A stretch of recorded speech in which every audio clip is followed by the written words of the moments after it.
Welcome to Cambridge Forum with John Mersheimer and Stephen Walt, discussing the Israel lobby and U.S. foreign policy. I'm Wendy Perlman, a fellow at the Belfer Center for Science and International Affairs at Harvard University's Kennedy School of Government.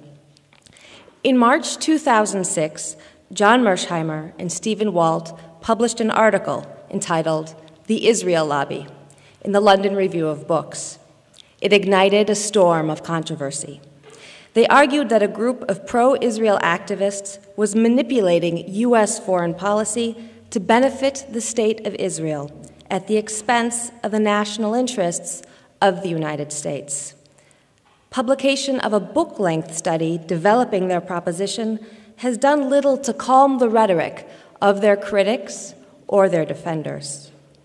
What evidence do Mersheimer and Walt point to in backing up their claim that the Israel lobby is guiding policy decisions in Washington? What changes do they recommend to align U.S. Middle East policy with the nation's genuine interests? These are questions that John Mersheimer and Stephen Walt address as they discuss their controversial book, The Israel Lobby and U.S. Foreign Policy. John Mersheimer is the R. Wendell Harrison Distinguished Service Professor of Political Science and the co-director of the Program on International Security at the University of Chicago. Among his previous books is The Tragedy of Great Power Politics. Stephen Walt is the Robert and Renee Belfer Professor of International Affairs at the John F. Kennedy School of Government at Harvard University. He's the author of Taming American Power, The Global Response, among other books. Welcome to Cambridge Forum, John Mersheimer and Stephen Walt.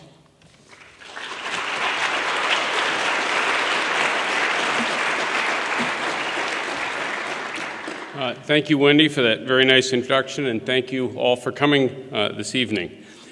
If our topic tonight were America's energy policy, you'd expect me to discuss the political activities of oil companies. If the subject was gun control, it would not be controversial for me to examine the role of the National Rifle Association.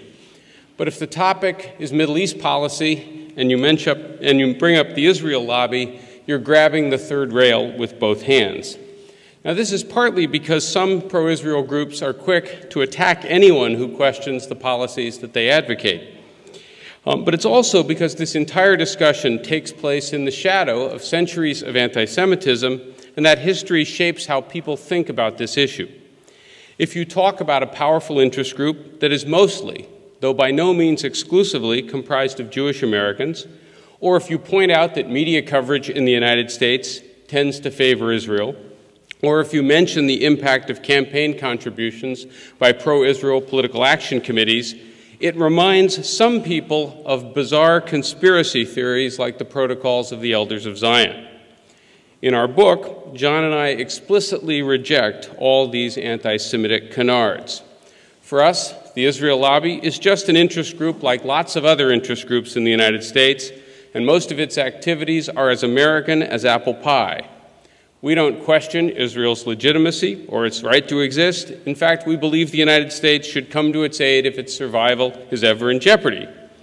But we also think the lobby's influence on U.S. foreign policy is a subject that reasonable people ought to be able to discuss openly, the same way we would discuss any other groups who are trying to influence American policy, foreign or domestic.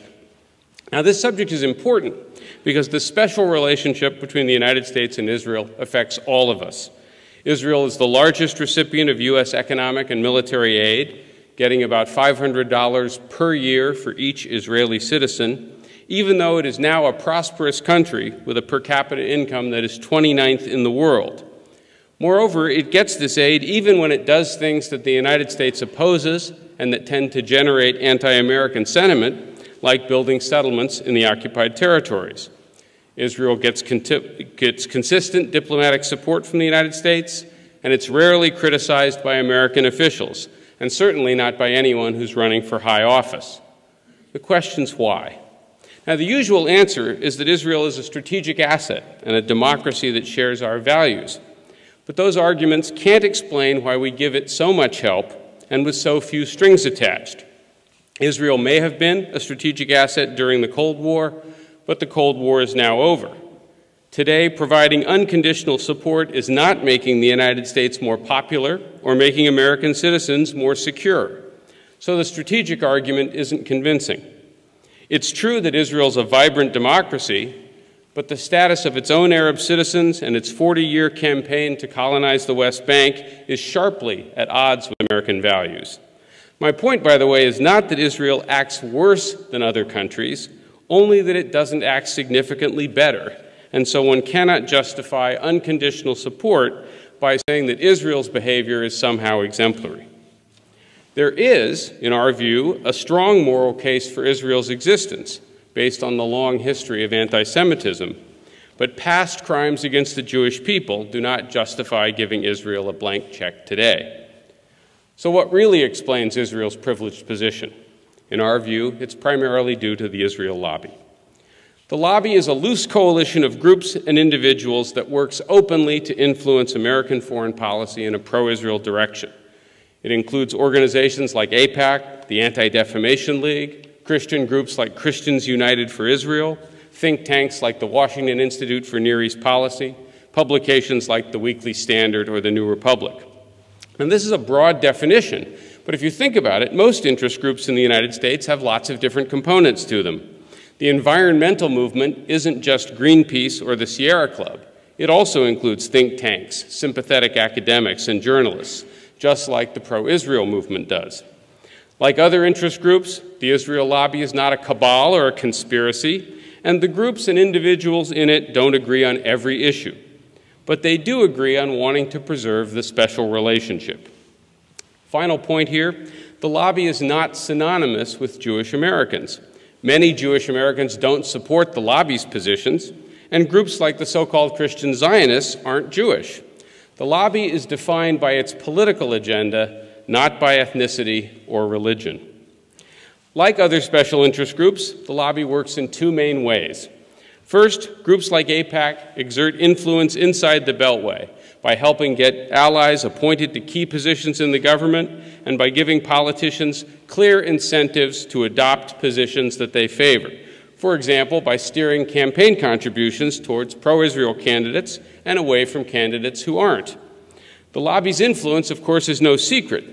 AIPAC was ranked the second most powerful lobby in Washington in a 2003 survey of congressmen and their staffs, and Bill Clinton said it was, quote, better than anybody else lobbying in this town. Newt Gingrich called it the most effective general interest group across the entire planet, and former Congressman Lee Hamilton, who served for 34 years, said there's no group that matches it. They're in a class by themselves. Former Senator Fritz Holling said, as he was leaving office, you can't have an Israel policy other than what AIPAC gives you around here. And that's why Israeli Prime Minister Ehud Olmert said AIPAC was, quote, the greatest supporter and friend we have in the whole world, and Jeffrey Goldberg of The New Yorker called it a leviathan among lobbies. Now, of course, it's not just AIPAC, but it's also a number of other groups and individuals, including, as I've mentioned, a subset of the Christian evangelical movement. The second strategy is to try and shape public discourse and American perceptions so that Israel is viewed favorably by most Americans.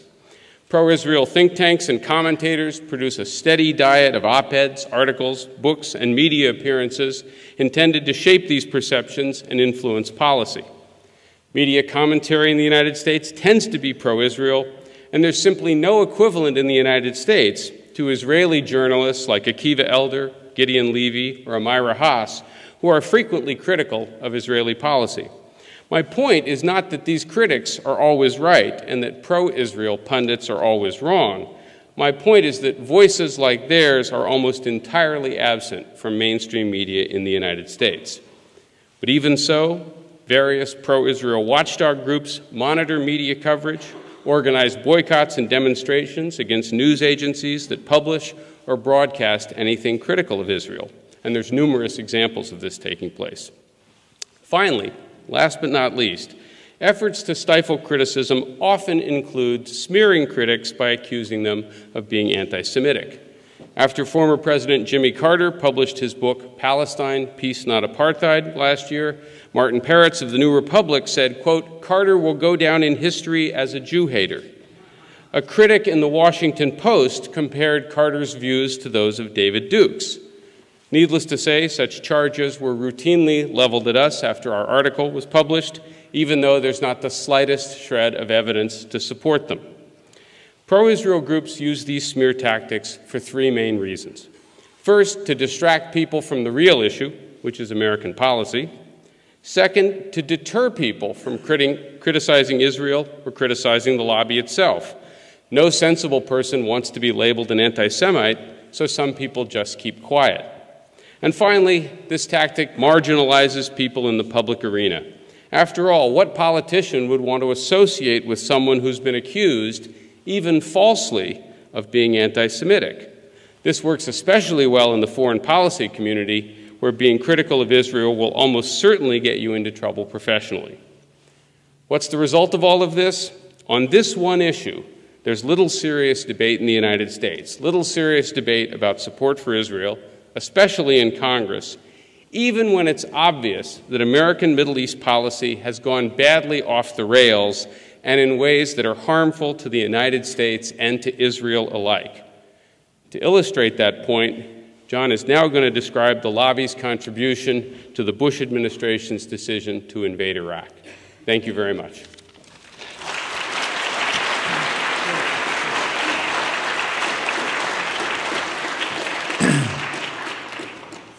Steve has made the case that there is a powerful lobby out there and that it influences U.S. Middle East policy in profound ways. I will take that analysis a step further and argue that its influence has been largely negative. In a nutshell, our argument is that the lobby, working with Israel itself, has pushed U.S. Middle East policy in ways that are not in the American national interest, and I might add, not in Israel's interest either. I will focus on one case, the role of Israel and the lobby in the run-up to the Iraq War. There are 4 other cases that we cover in the book, but which I will not deal with because of time considerations.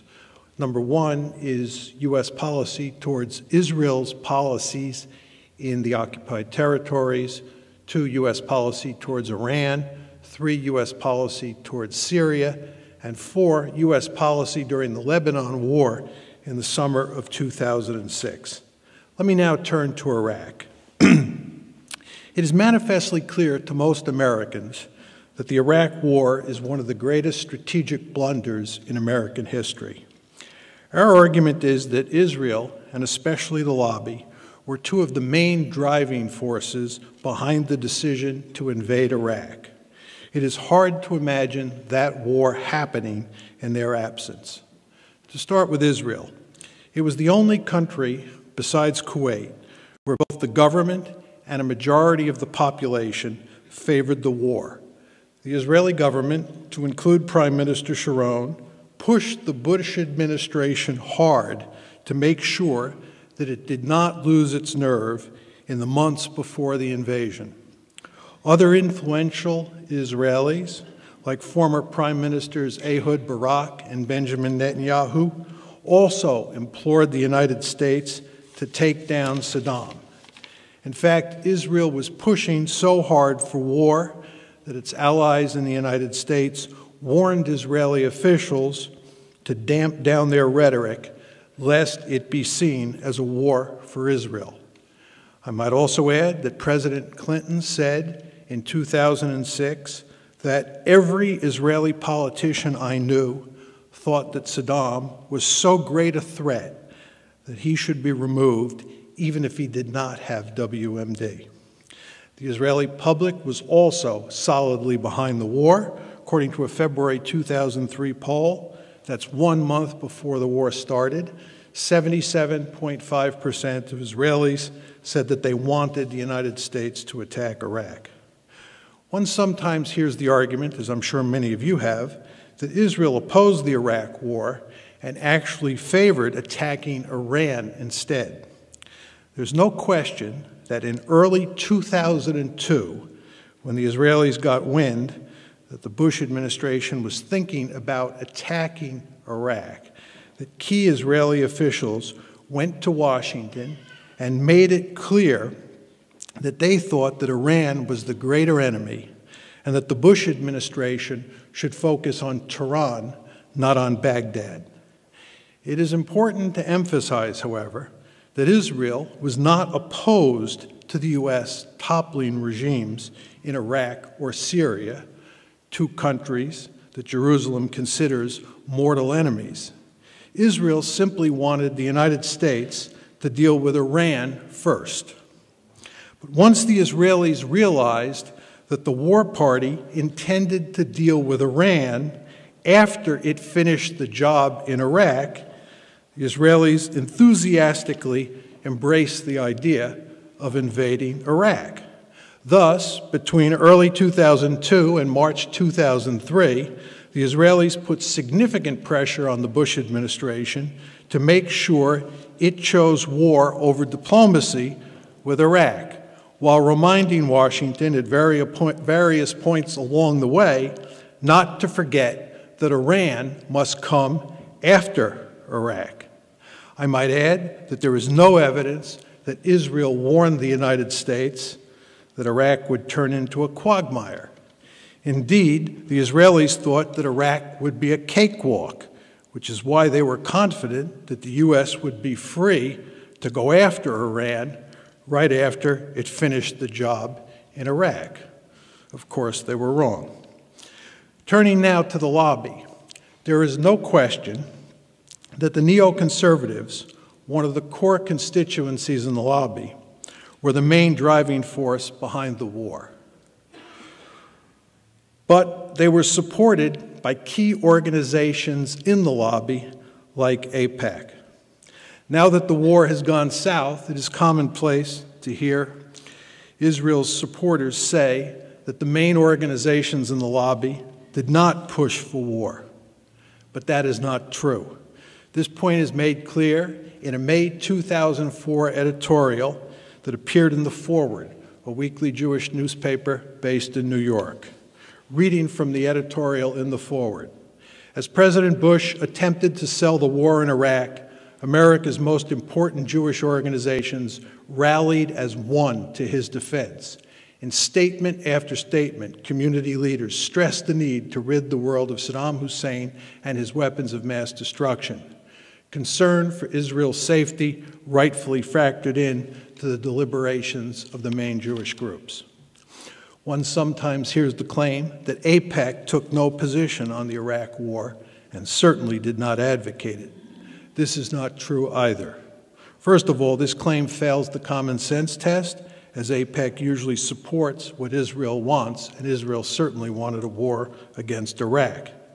Second, there is hard evidence that AIPAC lobbied for the war. For example, AIPAC's executive director, Howard Kohr, told the New York Sun in January 2003 that one of AIPAC's successes over the past year was, quote, quietly lobbying Congress to approve the use of force in Iraq, end of quote.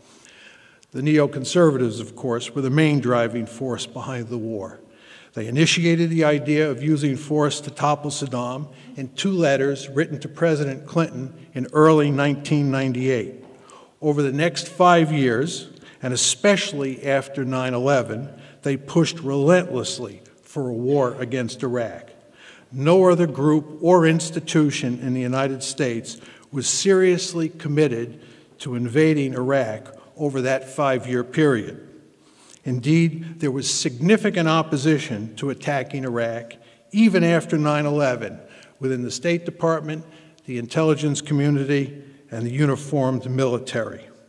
I might add that there is hardly any evidence that the oil companies and the oil-producing states were pushing for war with Iraq. The neoconservatives are, by their own admission, deeply committed to Israel.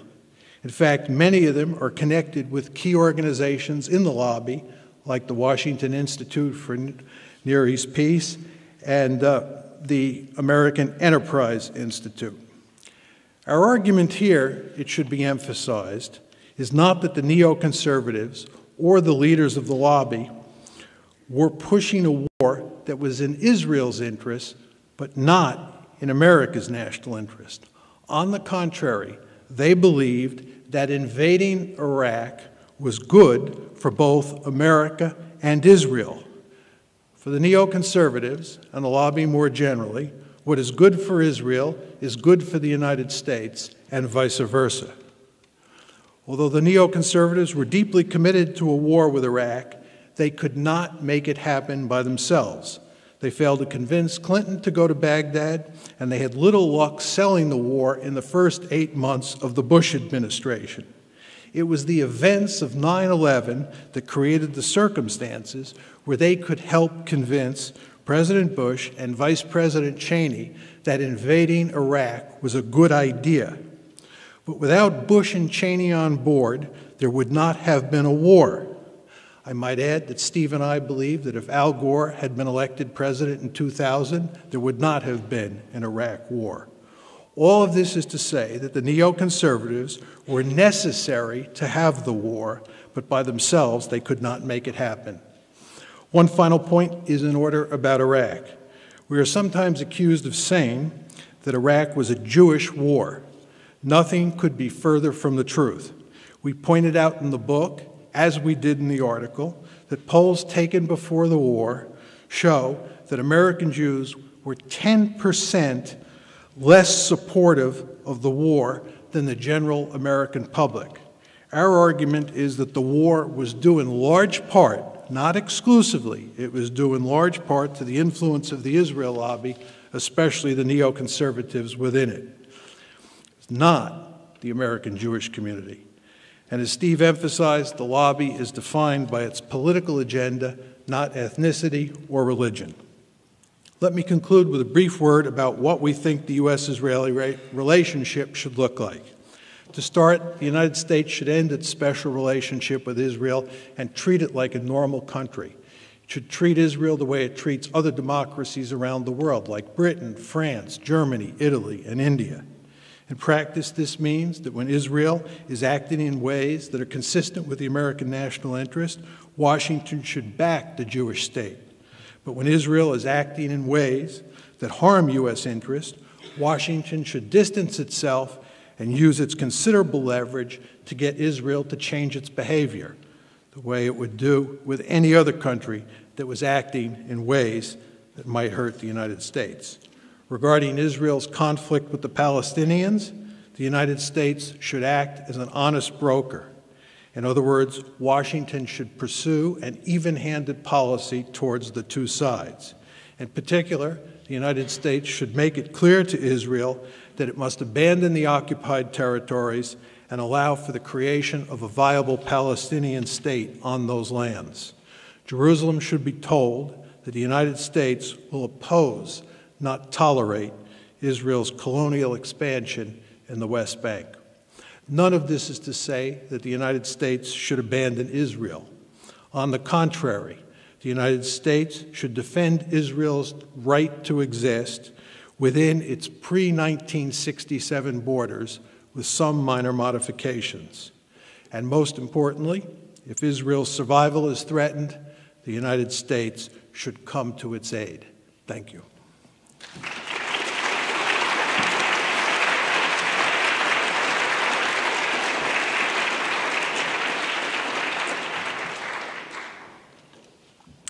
You're joining us at Cambridge Forum, listening to John Mersheimer and Stephen Walt discussing the Israel lobby and U.S. foreign policy. So I get to ask the first question. And in the book, you talk quite a bit about dual loyalty, so I'll ask two questions based on my own dual loyalties. And one is as a student of Middle East studies, and the other is as a student of political science. So as a student of Middle East studies, you discuss quite a bit in the book and in your talk as well about anti-Semitism, and also about anti-Americanism as one harmful outcome of our own country's policies in the Middle East. What you don't mention is anti-Arab or anti-Muslim sentiment that's so prevalent at these times in our country, especially after 9/11. Can you discuss how this anti-Arab, anti-Muslim sentiment relates to the Israel lobby either how it allows it to operate or how people perceive the lobby, or any of the themes that you discuss in the book related to public discourse on Middle East politics and public decision-making. So that's the first question. The second question, which is more about the politics of it, is there's a tension in the book between what you discuss as the legitimate means of the lobby, and we currently say the legitimate means of interest group politics, as Steve said, is American pie, as American as American pie. Between these legitimate means and the destructive outcomes. So looking more largely at American politics, are you saying that there's something gone awry with this American pie? There's something deeply wrong with American politics in terms of the role of money in politics, the failure of separation of powers, the ability of small groups to dictate policy that harms the interests of the majority? Students of political science, this is a classic question of the problem of collective action. That what is rational for individual American politicians, obliging the lobby in order to get in office and stay there, is at odds with what is best for the United States as a whole. So how can these two be reconciled without some major overhaul of the American political system and the role of special interests in determining political policy? This is Steve Walt. I'm going to take the first question, and John will handle the second. Thank you, Wendy, for asking such easy questions. With respect to the first one on sort of the role of anti-Muslim or anti-Arab attitudes in the United States, which, when you think about it, aren't particularly surprising in the wake of September 11th, despite the efforts that many people have made to try and dampen those down. Let me just say a few things about it.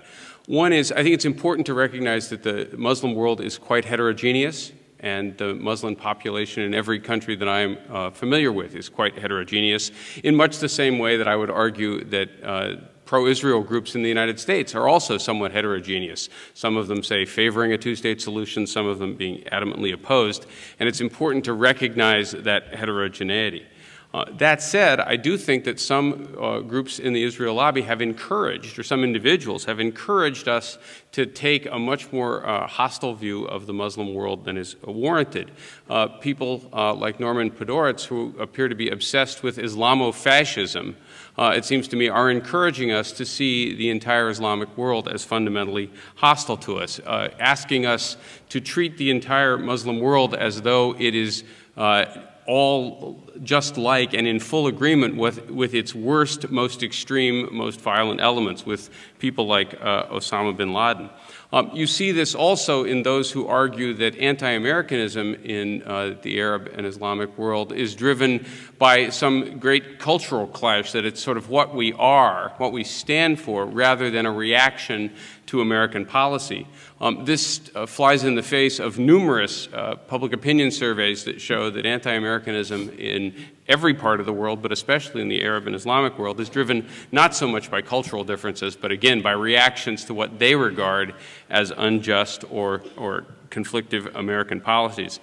Just one final point is, what we have to recognize here in the United States is that many of these reactions and these conflicts that we have, even with countries in those regions, is not based on some deep and irrational hatred of the United States. Again, it's based on what they regard as a real conflict of interest. For example, we now have a serious conflict with Iran over Iran's nuclear ambitions, but Iran is not seeking control of the nuclear fuel cycle and possibly seeking to get nuclear weapons because it has some deep religious or cultural conflict with the United States or even with the West.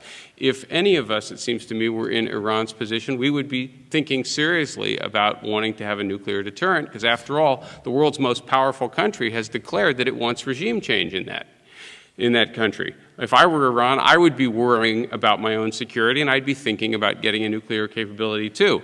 I should just add, I think Iran's nuclear ambitions are a problem, and a problem we ought to be addressing, but we ought to be addressing it by seeing it as a conflict of interest, not by assuming that the Muslim world is fundamentally hostile to us, not by assuming that there is some deep cultural clash, not by assuming that they hate us for what we are. Rather, it's much more what we do. This is John Mearsheimer, and I will take Wendy's second question. She pointed out that it seems to be the case that small groups using legitimate political means, seem to have the ability to sometimes produce bad policy outcomes. I think that's true, and I think it's endemic to the American political system, as she hinted in her question. As most of you know, interest group politics have been at the heart of the American political system since the founding of this country.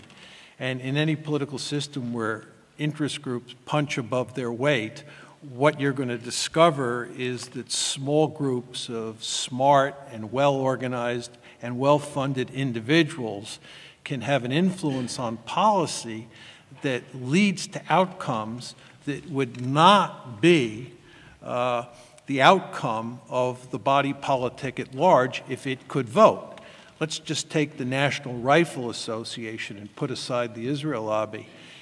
If the American people could vote on gun control, there's no question that we'd have serious gun control legislation in this country. The reason that we don't have serious gun control legislation is because of the power of the National Rifle Association, which is a small and very powerful interest group.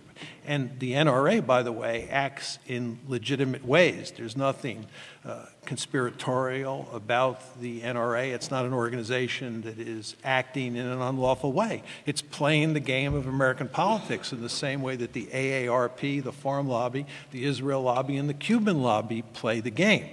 But I would argue, and I know Steve agrees with me, that the gun control legislation that we don't have in this country is a bad policy outcome. I would argue that the farm policy that we have in this country is a bad outcome, and it's due in large part to the effect of these special interest groups. And Steve and I are basically arguing the same thing about the Israel lobby. It is pushing policies that we believe are not in America's interest or not in Israel's interest. But it's not because they're behaving like a cabal or a conspiracy or any of this kind of nonsense. It's because they're operating in a political system where sometimes interest groups produce outcomes that are not in the interest of the body politic as a whole. So what can be done about it? Oh, that's exactly, that was my last point. You hit the nail, this is John Mearsheimer again. Wendy hit the nail right on the head again. Nothing can be done about it unless we fundamentally alter the nature of the political system, which is not going to happen. The only thing that would matter on the margins, I think, is campaign finance reform. If we were to publicly fund all elections, it would take some of the power away from all of these interest groups. But I don't think that's going to happen either. So this is going to be the story of the game for the foreseeable future, whether you're talking about the NRA, the AARP, or the Cuban lobby. This is Steve Walt. I would just add to what John said, that we do think in sometimes you can correct policies that aren't optimal by getting a more open discussion of them in the body politic, and that's why we wrote this book. Welcome to Cambridge Forum as we continue our discussion with John Mearsheimer of the University of Chicago and Stephen Walt of the Kennedy School of Government at Harvard University, discussing the Israel lobby and U.S. foreign policy. At this point in the program, we'll take questions from the audience. Please line up, as many of you already have, at the microphone. No speeches, please, no long comments. Please be concise in respect for the many other people who also have questions. Thank you for this program. As Winston Churchill said that Britain does not have permanent enemies or friends, only permanent interests. So the question is this the interest of so-called quote-unquote empire? Of course it's not. This is the interest of Israel that is pushed upon United States. That if you follow us, we are going to get rid of, everyone said otherwise. So what is their policy? I think it should be clearly said that people don't be confused. For example, this slogan of no blood for oil, I think is totally wrong, and the emphasis is totally wrong because what they have. Third question, please. The interest is, I have to explain a little bit. Israel wants to divide, to draw the map of the Middle East. And the first thing is that Iran, as you said, they have in mind is Iran that divide. You can move it to a question now, please. Excuse me. I mean, this is what's the purpose of it? No. It's a time for question and answers. American people must be strong and stay opposed to this policy and ask the government to discard this policy and do not wage another war. This is the interest of Israel, instead of Israel. No, please, will you ask your question? Interest of the Israel on American expense, okay? Okay. So, and also by this policy. No, I'm afraid. Look at all the people behind you. No, I'm. There's lots of people behind you. Come on. I'm sorry, I mean, you have to be. No, it's not fair. No, well, thank you. It's not fair. For the past 20 years, you are not. Let's not answer the question. Let's just say next question. Please. No, well, thank you. Thank you for your comments. We'll ask John Mersheimer and Stephen Walt to comment now on the comments you made. Thank you.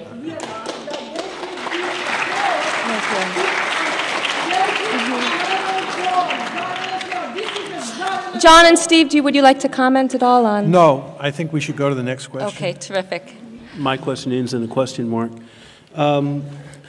In George Washington's farewell address, he devoted, I think, 5 paragraphs to admonishing the young country about entering into entangled alliances, saying that we would end up abandoning our own values, like maybe civil rights.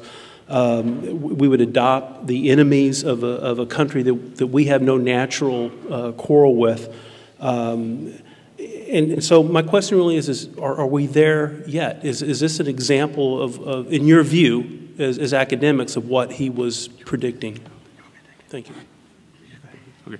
Yeah, I think that the question referred to George Washington's farewell address and his concern that we might become too heavily tied to any single country. And I think that this is a case where not only has the United States adopted a special relationship towards Israel that's no longer in our interests, but rather one where we would be better allies for Israel if, in fact, we had a more normal relationship.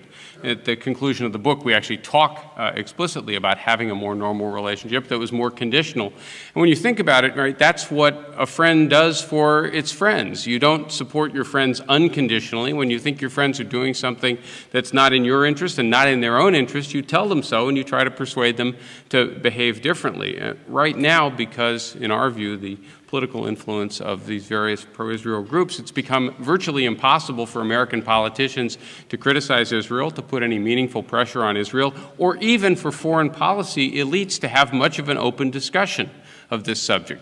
This is not good for the United States, but more importantly, it's not good for Israel because we're not able to be a good ally that it can occasionally tell the Israelis when they're doing something that's not smart for them either. Just one very quick addition to this, tying my comment back to Wendy's original question about interest groups. Not only is America a country where interest groups have been embedded in the political process from the beginning, but it's an immigrant culture. And what we have coming into the country over time are large numbers of different immigrant groups. And those immigrant groups invariably, when they get to the United States, form interest groups and weigh in the political process. And one of the most interesting stories that's been in the newspapers recently, I'm sure many of you have seen this, is how the Indian American lobby is beginning to imitate AIPAC and push the United States in a pro-India direction in ways that AIPAC pushes the United States in a pro-Israel direction. So again, Wendy, I don't think this process is going to end anytime soon. Thank you for your book. I have 2 questions. First one is, much of your analysis has been true for some decades. So my question is, why now are you writing this book? I mean, I understand that it's in overdrive now, the pro-Israel lobby's impact. So that's my first question. My second question is, how do you factor into your thinking the arms manufacturers and military and security-related industries and corporate interests that profit so much from ongoing violence and conflict in the Middle East and their influence on our foreign policy? This is Steve Walt. I'll take the first one. John gets the easy question. We didn't write the book 20 or 30 years ago because we're not that old.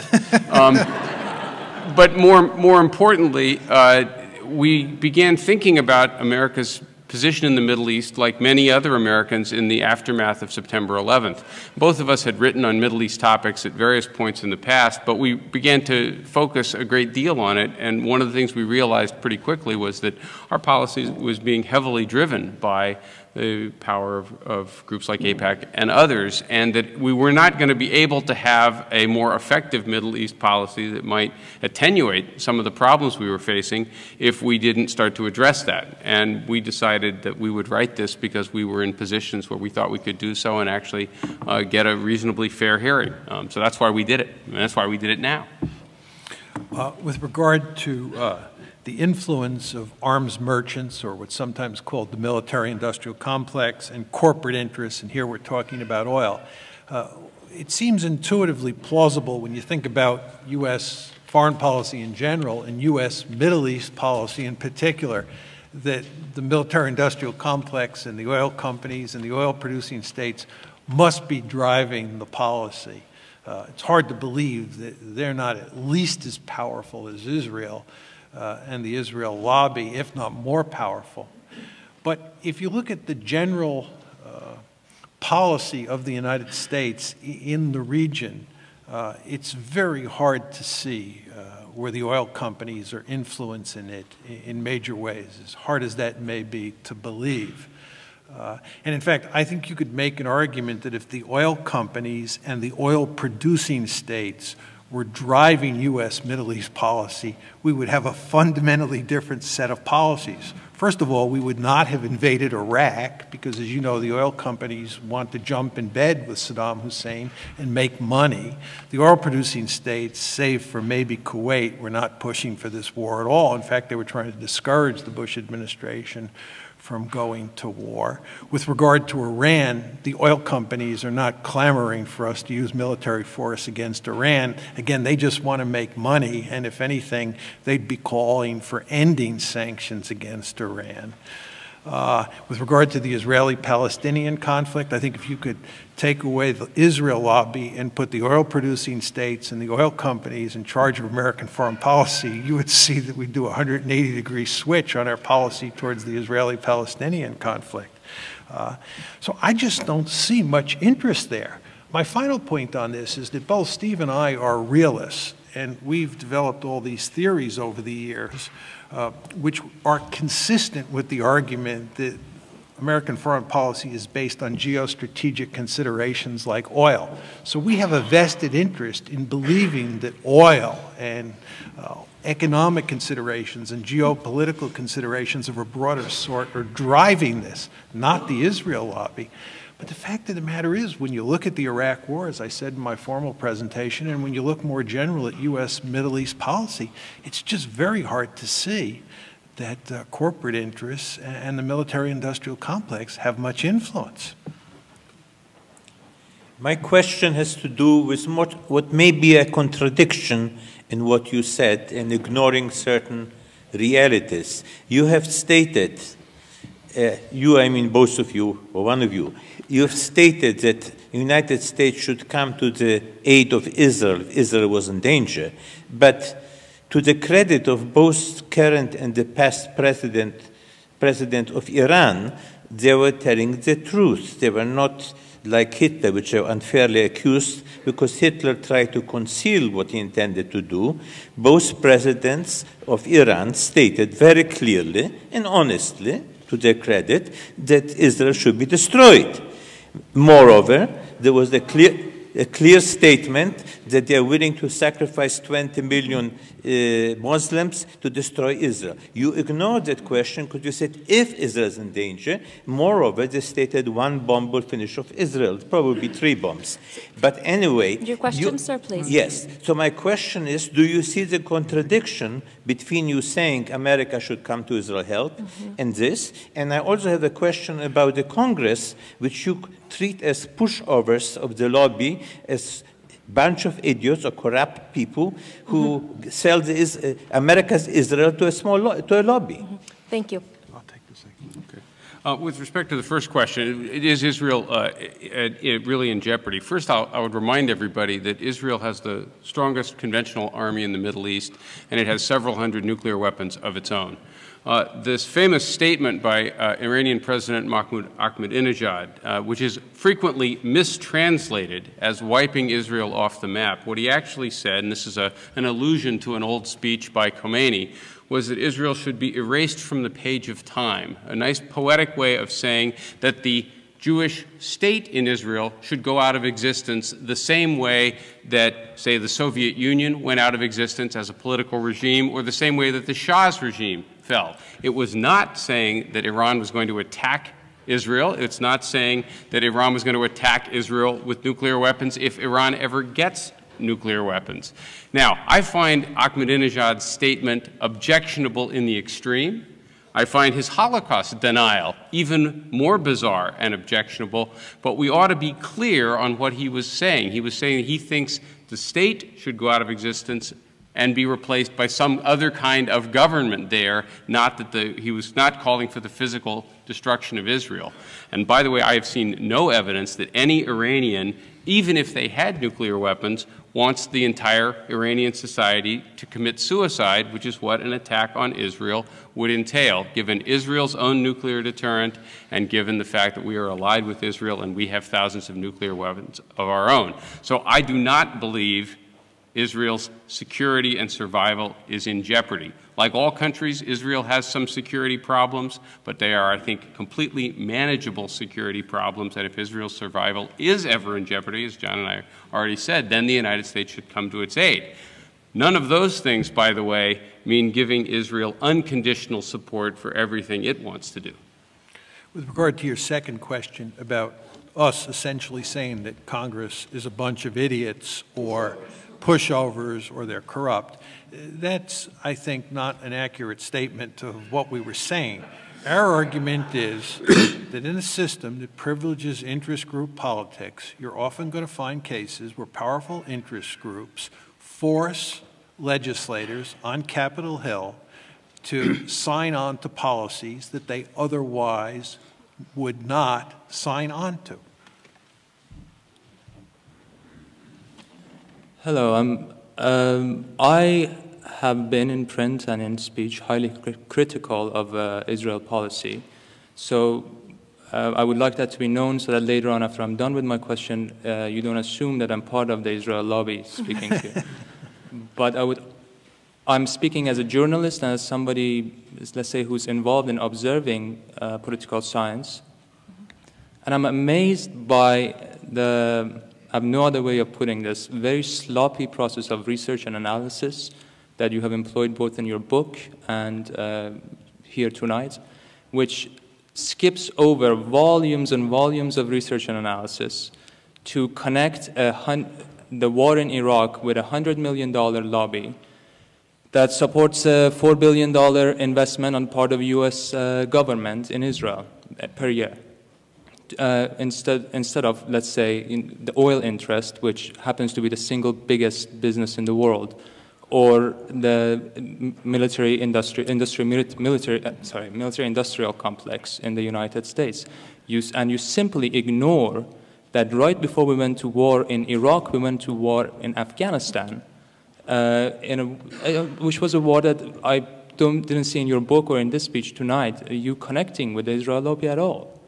And my second question, I'm sorry, which is very related, is that don't you feel that by so haphazardly connecting a war that has many, many influences and many, many repercussions for the American people, so haphazardly connecting it with Israel, you're very irresponsibly placing the entire blame on Israel and therefore contributing to anti-Israeli and subsequently anti-Semitic feelings in this country? This is John Mearsheimer. I'll take this question. First of all, on the business of sloppy research, it's one of the charges that's often leveled at us. And Steve and I have each written 3 books and countless articles. Nobody who has read any of those books or articles has ever accused us of sloppy scholarship. Do you really think that when we decided to, as Steve put it, grab the third rail with both hands, that we'd decide at that point to let our guard down and do sloppy research? Second, do you think that Farrar, Straus, and Giroux which is our publisher and is one of the most distinguished publishing houses in the United States, would allow us to produce a sloppy book? Don't you think that when we were producing that book, Steve, me, and the folks at Farrar, Straus, and Giroux, that we went to enormous lengths to get the story right because we knew we'd be accused of sloppy scholarship? This is not to say there's not a mistake or two in the book. No two human beings can write a book of that length and not make a mistake or two. But I think that the argument that this is sloppy scholarship does not hold water. And I think if you look carefully at the reviews of the book, nobody has made, in a systematic and fair-minded way, the case that it is sloppy research. That's not to say you have to agree with their conclusions, but it's not sloppy. With regard to the oil interests in the military-industrial complex, as I said before, there's just not any evidence, or there's just not much evidence out there that they drive U.S. Middle East policy, as hard as that may be to believe.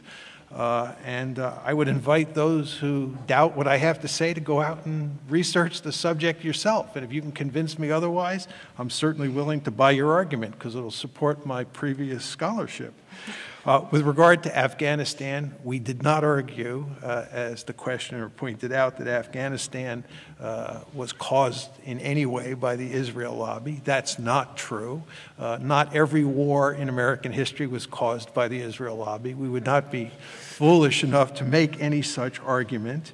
And furthermore, we're not making the argument with regard to Iraq, to use the questioner's rhetoric, that the entire blame for that war rests on the lobby and on Israel. Our argument was that the lobby by itself could not make the war happen. President Bush and Vice President Cheney and Donald Rumsfeld, three individuals who are not in the Israel lobby, were necessary to make that war happen. I want to be perfectly clear on it. Our argument is that nevertheless, the lobby, especially the neoconservatives, were a main driving force behind that war. They were a necessary but not sufficient condition. And again, look at the book if you have any doubts about this. There is a lot of evidence to this effect. And a good number of people, including people like Philip Zelikow, who has worked for Condoleezza Rice, and Wesley Clark and former Senator Hollings, have said that the war was due in large part to the efforts of the Israel lobby. This is not that controversial an argument. And when you take into account that most Americans, especially those who were pushing for the war, like the neoconservatives, thought this was a cakewalk, it's not hard to understand why that's the case. My name is Michael Brower. I love to be a critic. I'm sorry I haven't yet read your book, so I have to be addressing your speeches tonight. And I sat there, and unfortunately, I couldn't find anything to disagree with or to criticize or to question except your language.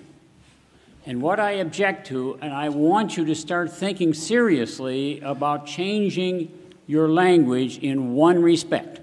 Over and over again, you use the phrase neoconservatives and neocons, which is their own choice of language to put respectability on what they do, that inner group of 25 you spoke of. I submit, you don't have to buy my language, but please think of your own separate language. They're not conservatives, they're not neocons, they're reactionaries. They're radical reactionaries, and worse, they're imperialists. So my own term for them is incompetent imperialists.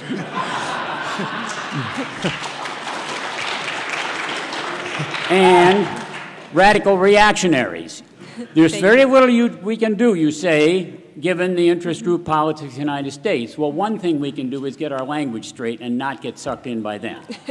One last point is, why do you say Colin Powell didn't support this war? I sat and watched his magnificent speech to the UN, and he almost convinced me. Thank you. You want to take Colin Powell? I'm not sure what this is Steve Walt. I'm not sure how to respond to that. I don't think I'm going to abandon the label neoconservative, even though I accept the fact that they are not conservative, they're radicals. But certainly the track record of the foreign policy they have produced to date validates the use of the term incompetent. And the most amazing thing is, given the track record, the results they have achieved over the last 5 or 6 years, what I find truly remarkable is that anyone is taking their advice seriously on other things like what to do about Iran.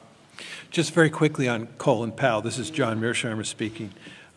He clearly thought the war was a bad idea, but once President Bush, who was his boss, decided for war in early January and told him that a war was in effect going to happen, he went along as a good soldier.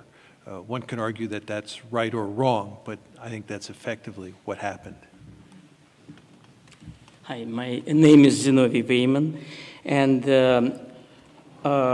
I know, and it's written in many books, that every people, every country deserves their government, especially here in this country, which is an elected government in the independent democracy of the United States. By the way, Israel is not an independent democracy.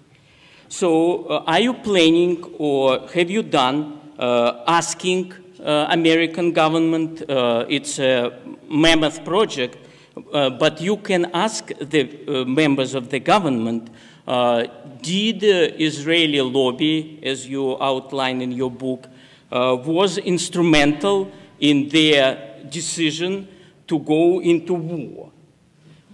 It's one question. Quickly, sir, please. Voltaire once wrote, if Jews would have their state, ever get their state, they would sell it. So it's, you say that you are not anti-Israel and you are not anti-Jewish, you claim.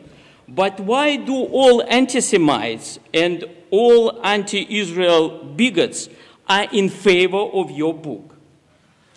Okay, thank you. Thank you. I'll do the second. Okay. I'm not sure I understood the first question, but I'll give it a shot. We did talk to a number of people in Washington about this. Needless to say, there is a methodological issue. If you go to any politician in Washington and say, did you support the war of Iraq because of pressure from a domestic special interest group? You're not going to find very many people who will say out loud, yes, I did. I thought it was a bad idea, but I caved into political pressure, or I was just misled. So you're not always going to find that kind of smoking gun evidence when you interview people. There are a few cases where you do find it, and we include those in the book, but you're not going to find that many cases. Nonetheless, I think there was considerable evidence we were able to present showing both the positions of people who were advocating for it and the effects this had on the policymaking process. And I think people are simply going to have to read the book. And I would just emphasize, by the way, you don't want to just read the Iraq chapter. There's lots of other cases in there that illustrate the same sorts of things that we were talking about. I will let John take the second question, but if he misses anything, I'll come back. Yeah. The second question had to do with why, to repeat the questioner's rhetoric, all anti-Israel bigots love our book. First of all, I don't know how many anti-Israel bigots are out there, and I don't know that they all love our book. I think the good news is that there is not much anti-Semitism in the United States. There are not many David Dukes out there. But I want to be very clear that Steve and I condemn those anti-Semites, and we are troubled by the fact that they like our book. But the fact is anybody here who has written a book or an article knows you don't have any control over who likes your book or who dislikes your book. But I think that it is possible that many of these anti-Semites like our book, not because they've been reading our book, but because they've been reading the reviews of our book, which misrepresent the book. See, it's very important to understand that all sorts of reviewers of our book, and these are by and large people closely associated with the Israel lobby, say that we are accusing Jews in America of conducting a conspiracy or a cabal. Now, as Steve and I have made it perfectly clear, we are saying no such thing. But for some reason, our critics keep repeating that foolish argument. I can't understand why. I think that these people are just having real trouble reading the book. But nevertheless, you could understand how someone like David Duke, when he reads Abe Foxman's comments on our book, comes to the conclusion that we're making the sorts of arguments that David Duke loves to hear. But it's very important that you go away tonight realizing that we do not make any such arguments, and indeed we condemn the David Dukes of the world who make those foolish arguments about conspiracies and cabals. Thank you. We have just about 15 minutes left, so. It's been noted elsewhere on more than one occasion that the reaction to your book comes as much not only from what you said, but perhaps even more from the fact that you said it. It's one of these rare occasions where someone from within the establishment is saying things that many outside the establishment have been saying all along for many years. I noticed here tonight that you keep repeating that these policies are bad for the United States and Israel, but you never mention that they're even badder or worse for Palestinians. So it makes me wonder whether the doubts that are starting to creep into certain sectors of the establishment are based more on tactical considerations than they are on moral considerations. And what does this say not only about the moral turpitude of American foreign policy over the last half century in the Middle East, but of American foreign policy in general? Thank you. Yeah, I'll take a swing at that. I mean, John and I, as he's already indicated, are thought of as realists, and we're pretty comfortable talking about strategic interests. That's what we were trained to do. I am not a moral philosopher, so I don't consider myself to have. Excuse me, let me finish. All right. Now so I don't consider myself to have any enormous expertise. That said, I think it's clear if you read our book that we are deeply troubled by actions both by the United States and by Israel and by some of Israel's adversaries that we regard as patently immoral. That we think the way the Palestinians have been treated is reprehensible. We think if Israel is entitled to its own state, then the Palestinians are entitled to their own state as well, and they certainly don't deserve 40 years of occupation, often involving quite brutal treatment. We think that that's a policy that's indefensible for the United States to be backing, and we tried to make that clear as well. I'd have to think a little bit longer about whether or not I wanted to sort of cast a grand moral condemnation on all of American foreign policy, but I'll just say the following. I think all countries, including all great powers, have done pretty horrible things, because I think we're all flawed as human beings, and the leaders of great countries make big mistakes sometimes, and sometimes those mistakes are deeply immoral, and Americans are not immune to that problem either. So again, I'm not going to say we're worse. I think in some respects, by the standards of great powers, the United States has done reasonably well, but we're by no means perfect. Can I just say a word or two, because this is John Mearsheimer, because it is an excellent question. As a realist, I believe that sometimes moral and strategic considerations are at odds. And in those cases, states invariably pursue what's in their strategic interests. In other words, strategic interests trump moral considerations. And there are plenty of examples of that in American foreign policy over time, which would be grist for your mill. But what's very interesting, in my opinion, about this particular case, and here we're talking about American policy towards Israel and the Palestinians, is that it is a beautiful case where strategic imperatives and moral imperatives are lined up. It's in America's strategic interest, and Steve and I also believe it's in Israel's strategic interest, to end the occupation and create a viable Palestinian state. It is also, as you alluded to, the morally correct thing to do, both for the United States and for Israel. This occupation is a strategic and moral disaster for Israel, even more so for Israel than it is for the United States. So this is a case. Yeah, I was going to get to that. You're 100% correct. You're 100% correct on that. Thank you.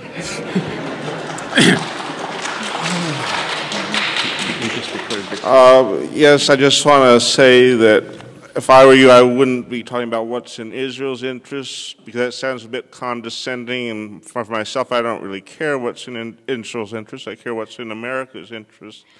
And the thing is that why are we concerned about Iran now? I mean, why not just let Israel be concerned about Iran? They're the one, they claim that Iran is a threat to them. Why should we have any concern for that? Why should we have any concern for ensuring Israel's existence? I don't see why that's any of the United States' business or why it helps the United States to ensure Israel's existence. And do you favor withdrawing funding for Israel so we have more money here for our own domestic needs?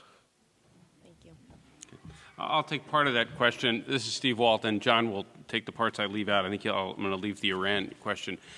Here, we, in our book, focus primarily on the American national interest, but we talk at times about these policies not being in Israel's interest because we recognize that many Americans do have a strong attachment to Israel. And as an immigrant society, as John alluded to a while back, many Americans have attachments to countries, other countries, in addition to the United States. Doesn't mean they're disloyal. It just means that for various different reasons, they also feel strongly about some other country, and that's perfectly fine. It's perfectly fine to manifest that kind of an attachment in politics.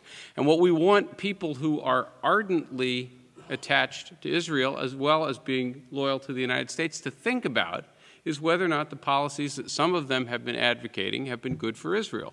Right? We can make the arguments that they've not been good for us, but we also believe that they've not been good for Israel as well, and we want to plant that thought in people's minds, and again, make that part of the conversation as well. On the question of American support for Israel, I think it ought to be conditional on Israeli politics. They don't need the support nearly as much as they might once have needed it. One could argue how much it was ever needed, but as I indicated in my remarks, Israel is now a relatively prosperous country, and it will be even more prosperous once it has a final peace settlement with the Palestinians and with the rest of its neighbors. So it no longer, I think, needs the $3 to $4 billion a year that it gets as aid from the American taxpayer, and I would like to see that gradually decline. Not cut it off instantly, but I would like to see it gradually decline over a period of years as part of, again, a final peace settlement there. This is John Mearsheimer. With regard to the question on Iran, the United States would care about Iran acquiring nuclear weapons even if there was no state of Israel. And there are two reasons for that. One is that we care greatly about nuclear proliferation. In particular, we care greatly about limiting nuclear proliferation. You all remember in May 1998, when India and Pakistan tested nuclear weapons, the United States effectively went bonkers. We did not like this at all. So the fact that we care about nuclear proliferation means that we would worry about what Iran is up to, regardless of whether or not there was a state of Israel in the system. Secondly, we would care because the Middle East or the Persian Gulf is an area of great strategic interest to the United States, and the United States cares greatly about the balance of power in that region. And there's one state that we worry about more than any other one, and that's Iran, because it is the only state in the Gulf that has the potential to become a regional hegemon, and the United States does not want that to happen. And if Iran were to acquire nuclear weapons and no other state in the Gulf had nuclear weapons, that would matter in terms of the local balance of power. So we would care anyway. Where Israel really comes into play on the Iranian nuclear issue is that both the state of Israel itself and large portions of the lobby are the main driving forces behind using military force to deal with the Iranian nuclear problem. This is a situation that's somewhat analogous to what we saw in the run-up to the Iraq War. It's basically the same cast of characters who are pushing for going to war against Iran, who are pushing for going to war against Iraq. And I believe that if you could take Israeli pressure and pressure from the lobby, especially the neoconservatives, out of the equation, there would be very little talk in the United States today about using military force against Iran, and that would certainly be all for the good. My name is Mark Sersnaki. I'm from Norwood. I'm a naturalized American citizen. And the reason I reached out for your book is that my son was in Iraq in 2003. And I and my wife spent many a sleepless, agonizing night, just thinking, why he could die. He didn't die. He's now out of military. So thank you for this book, gentlemen.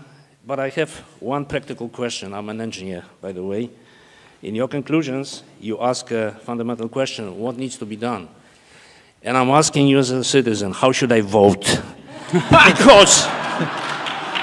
Because if I have to choose between Rudy Giuliani and Norman Podhoretz and Hillary Clinton, I see it's hopeless. It's hopeless. Our country, I don't want to make a statement, but our country is losing moral compass. If we look at these atrocities which were committed, and we see what's going on, tell me, please, how should I vote? Thank you, thank you.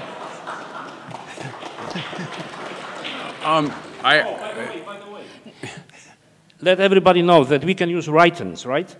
We can use write-ins. We don't have to choose candidates which are like in my previous communist countries were given to me. We have write-ins. We can write George Washington, Jefferson. Thank you. The question is clear. Yeah.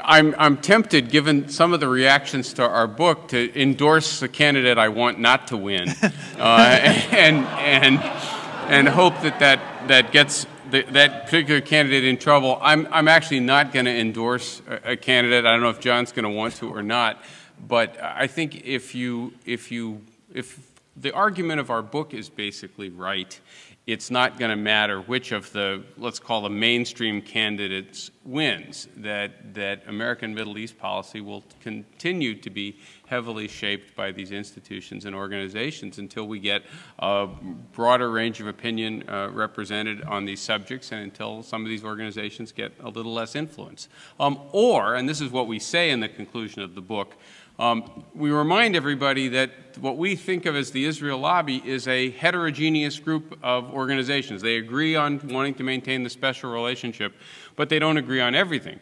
One of the big problems now is that many of the policies that the most influential and powerful organizations in the lobby are pushing are some of the more hardline and extreme ones. And there are more moderate groups within the so-called Israel lobby or pro-Israel community whose views are much more sensible. There would be nothing wrong with having a politically influential pro-Israel community in the United States if it were pushing politicians to adopt a sensible set of policies. So again, the problem is not the fact that there's a powerful lobby. The fact is that the problem is that that powerful lobby has been pushing for a confrontational approach to most of the Middle East and against a two-state solution for Israel and the Palestinians. If we had a lobby that was pushing the other way, I'd probably be supporting it. Sir. Hi. I was at your presentation at MIT earlier this month and asked a question that you either failed or refused to answer. And I want to ask it again because I think it gets to the heart of what this discussion is actually about. Do you believe it is possible for somebody in good faith, in good conscience, who's looking at the evidence to come to a different conclusion about what U.S. policy ought to be? Of course. Then sure. what's the point of your book? Are you asserting that the people who are in favor of a policy that's different from yours are acting in bad faith? No, we think they're wrong, but they're not acting in bad faith. No, this is America where we debate policies, we debate disagreements, and we see who can win the debate. One of our objections is that there hasn't been much of a debate on this policy in the United States because any time people try to raise this, they immediately get accused of being anti-Semitic. Right? So we haven't had much of an open discourse in the United States. We don't have very many people representing the Palestinian views on the pages of the New York Times or the Washington Post. Right? Jimmy Carter is one example, and look what happened to Jimmy Carter. Right? Jimmy Carter gets accused of being a Jew hater. Right? But we do not believe our critics are acting in bad faith. We think they're wrong. And Jimmy Carter didn't pursue the policy that you're advocating when he was president. And George Bush Sr. didn't pursue the policy that you're advocating when he was president. And President Eisenhower didn't pursue this policy. So, but what is your point? The point is that you're claiming that this policy hasn't been pursued, yet at least 3 presidents have tried it. They've all failed. Actually, if you look at Shlomo Ben-Ami's book, Scars of War, Wounds of Peace, he's the former Israeli foreign minister, he points out that the 2 presidents who made the greatest contribution to Israeli-Arab peace were Jimmy Carter and George Bush the Elder. And this is Ben-Ami, not me saying it, he says they were successful in doing this because they were willing to take on the Israel lobby. So, yes, we agree with you. If more presidents were willing to take on the Israel lobby, we'd actually make more progress towards peace. That's certainly what Ben-Ami was arguing. And we're just about out of time, so I think this will have to be our last question. First of all, I'd like a little bit of, can you hear me? I'd like a little bit of clarification. I don't speak Farsi or read Farsi. I've read numerous translations of President, I use that term advisedly, Ahmadinejad of Iran, in his comments about wiping Israel off the map. I assume you speak Farsi and read Farsi fluently. But considering the fact that his remarks came at the confluence of installing 3,000 centrifuges to produce fissionable material, his Holocaust denial conference, and preceding his presidency, the moderate President Rafsanjani's nuclear threats against Israel as well, I'm a bit puzzled by your absolute certainty that this was not an ominous and existential threat from the Mad Mullah of Tehran. That's number one. Could you just specify what the nuclear threats against Israel were? Yes. I refer anybody here to Google Rafsanjani, Israel, and nuclear, and you will find specific ominous nuclear threats that the former president of Iran made against Israel. You can check it. But secondly, my second question is, and I want to be brief. We're just about out of time. How do you explain the very broad trashing of your book by respected analysts from journals as diverse as the New York Times, the New Yorker, the New Republic, and institutions like the Council on Foreign Relations, which by no stretch of the imagination can be considered pro-Israel or neoconservative? Thank you, sir. Specifically, Walter Russell Mead, in a recent review, and I quote, called your work remarkably slipshod handling of evidence, and also Benny Morris, who you rely on in your book quite substantially, and his comment was, and I quote, Walt and Mearsheimer are outrageously incorrect historical asserters, and they provide very voluminous footnotes to that. Right. If your book is so rock solid in its scholarship, how do you explain these very respected critics trashing your book? Thank you. I'll take the second one. Yeah. With respect to... please, ma'am, please. I think the question was directed at us. With respect to Ahmadinejad... with respect to Ahmadinejad's statement, I stand by what I said earlier. It's in the book, and the sources we used for the correct translation. This was actually heavily debated in a number of places, and I think there's actually no real disagreement about what he actually said. And as I indicated, I found that remark and his Holocaust denial deeply objectionable as well. I already also indicated that I think it's easy to understand Iran's interest in a nuclear capability given the strategic environment that it faces, and I don't think this is based on the ambition to one day launch nuclear bombs at Israel. John's going to take the other question. With regard to the gentleman's comments about the negative reviews of our work in the United States, there's no question that the book has gotten almost universal condemnation here in the United States. And the response to the article, which came out in March 2006, was not much different. First of all, with regard to the article, Steve and I wrote an 80-page response to all the criticisms that were laid out by individuals like Benny Morris, who the questioner referenced in his comments. And for anyone who is interested in reading our responses, you can go to the website that FSG has established for our book. And setting the record straight is there. And I believe we set up and knocked down virtually all of those criticisms, including Benny Morris's. That's, by the way, that's www.israellobbybook.com. Right. So we dealt with the sort of first wave of criticisms. With regard to the more recent ones, anybody who reads our book would predict that we would be clobbered in the United States and that we would get actually quite good reviews outside of the United States. And surprise of surprises, that's almost exactly what's happened. We get clobbered everywhere, or almost everywhere, in the United States. And I would say that we've gotten about 8 major reviews in Britain, and 7 of them are very positive, and 1 of them is so-so, but nothing like the United States.